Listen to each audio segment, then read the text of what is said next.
সবজিটা এইভাবে ইলিশ মাছ দিয়ে রান্না করলে খেতে অনেক ভালো লাগে। আসসালামু আলাইকুম, আপনারা সবাই কেমন আছেন? আলহামদুলিল্লাহ আমি অনেক ভালো আছি। তো আমি আজকে নিয়ে আসছি শাপলাগুলোকে আমি এখন সুন্দর করে কেটে পরিষ্কার করে নিব। তো এখন আমি এগুলাকে সুন্দর করে কেটে পরিষ্কার করে নিয়েছি, এগুলাকে আমি এখন সুন্দর করে ধুয়ে নিব।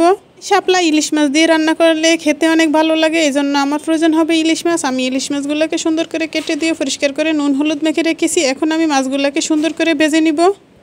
তো জাতীয় ফুল শাপলা, জাতীয় মাছ ইলিশ, এটা কে কে খেতে পছন্দ করেন অবশ্যই আমাকে কমেন্টস করে বলবেন। তো আমার কাছে খেতে তো অনেক ভালো লাগে, এটা অনেক সুস্বাদু একটা সবজি।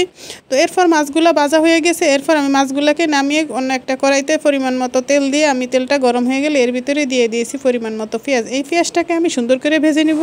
তো এই শাপলার ডাঁটাটা খেতে অনেকে আবার পছন্দ করে না, অনেকে আবার মনে করে যে এটা লতি, এটা খেলে মনে হয় গাল চুলকালো। আসলে এটা লতি না, এটা খেতে অনেক ভালো লাগে। এটা একটু কচুর মতো খেতে ভালো লাগে, কচুর ডাঁটা রান্না করলে যেমন লাগে এটাও ঠিক ওই রকমই লাগে। তো এরপর পেঁয়াজগুলো ভাজা হয়ে গেছে, আমি এর ভিতরে দিয়ে দিব একটু পরিমাণ মতো রসুন দিয়ে আমি এটাকে সুন্দর করে ভেজে নিব। তো এর ভিতরে আমি অন্য কোনো কিছু দিব না মশলা, এর ভিতরে দিয়ে দিয়েছি হলুদ গুঁড়া এবং মরিচ গুঁড়া, স্বাদ মতো লবণ। এটাকে দিয়ে আমি সুন্দর করে ভেজে নিব। ভাজা হয়ে গেলে এর ভিতরে দিয়ে দিব পরিমাণ মতো একটু পানি দিয়ে আমি এটাকে সুন্দর করে কষিয়ে নিব।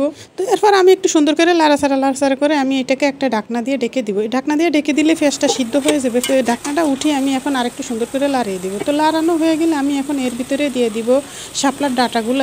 এগুলোকে আমি আগে থেকে সুন্দর করে কুটে ধুয়ে পরিষ্কার করে রেখেছি। তো এর ভিতরে কোনো পানি দেওয়া যাবে না, এর ভিতরে পানি দিলে এটা ঝোল হয়ে যাবে। এর ভিতরে যে পানি আছে এই পানিতেই এটা সিদ্ধ হয়ে যাবে। এখন আমি একটা ঢাকনা দিয়ে ঢেকে দিব। কিছুক্ষণ পর ঢাকনাটা তুলে এটাকে আমি আরেকটু সুন্দর করে লাড়িয়ে দিব। তো আমি এই সবজিটা হালকা মশলা দিয়েই রান্না করব। তো এটা পুরোপুরিভাবে সিদ্ধ হয়ে গিয়েছে, তো এটা হইতে বেশি সময় লাগে না, এটা তাড়াতাড়ি সিদ্ধ হয়ে যায়, এটা সবজিটা নরম সবজি। তো এরপর আরেকটু লাড়ি একটা ঢাকনা দিয়ে ঢেকে দিব। কিছুক্ষণ পর ঢাকনাটা তুলে আমি এখন মাছগুলোকে এটার ভিতরে সুন্দর করে বসিয়ে দিব। তো আগে আমি একটু সুন্দর করে লাড়িয়ে দিব, তারপর আমি এর ভিতরে মাছগুলো সুন্দর করে বসিয়ে দিব। আপনারা কে কীভাবে রান্না করেন আমি তো জানি না, তো আমি এইভাবে রান্না করি, এই জন্য আমি এইভাবেই দেখাচ্ছি। তো মাছগুলো বসানো হয়ে গেলে আমি এটাকে আর একটু এফিট ওফিট করে সুন্দর করে লাড়িয়ে দিব মাছগুলোকে। আমি এখন চুলার আঁচটা একটু কমিয়ে দিব।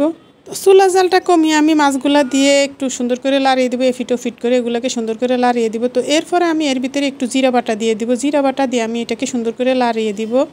সবজিটা আমি আরও অনেক বছর আগে খেয়েছি, তো কিছুদিন হয়েছে আমার এই সবজিটা খেতে খুব ইচ্ছা করতেছে। তো এখন তো সিজন, এই সবজিটা এখন পাওয়া যায়, এখন খাওয়া যায়।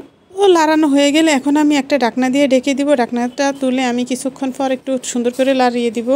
সবার উদ্দেশ্যে একটা কথা বলতে চাই, তো সবার ভিডিওগুলো দেখে লাইক কমেন্ট তারপরে শেয়ার করবেন। অনেকে আছে ভিডিওটা দেখে না দেখে একটা লাইক একটা কমেন্ট করে চলে যায়, তাতে তো কোনো লাভ হচ্ছে না, এটাতে কোনো ভিউ বাড়ছে না। এখন আমার তরকারিটা পুরোপুরিভাবে কমপ্লিট হয়ে গেছে, এখন আমি নামিয়ে নেব। আশা করি আজকের ভিডিওটা আপনাদের সকলেরই ভালো লেগেছে। ভিডিওটা ভালো লাগলে প্লিজ লাইক করবেন, কমেন্ট করবেন, বন্ধুদের মাঝে শেয়ার করবেন, আমার চ্যানেলটাকে সাবস্ক্রাইব করে দিবেন। আপনাদের সকলকে অসংখ্য